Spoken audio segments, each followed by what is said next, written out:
అన్నా ఏంటి సంగతులు? దేనికోసం చెప్పు. ఏంటి అంత కోపంగా ఉన్నావు? నూనె చెయ్యి మీద పడి కాలిందా? నూనె చేయి మీద పడి కాలితే మంటగా ఉంటది, కోపం ఎందుకు ఉంటది? లాజిక్కే. సరే ఓ ప్లేట్ చికెన్ పకోడీ. సరే తినురా, తిను బాగా తిను. అబ్బబ్బబ్బబ్బా, కోళ్ళు నీకోసం పుట్టినట్టున్నాయన్న. ఎంత అద్భుతంగా చేస్తున్నావు తెలుసా చికెన్ పకోడా. మాస్.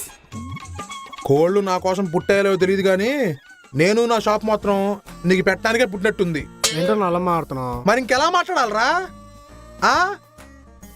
నువ్వెంత బాకీ ఉన్నావు తెలుసా? నీ బాకీతో వారం షాప్ నడపచ్చు. ఇస్తాంలే అన్న, ఎక్కడికి పోతాం?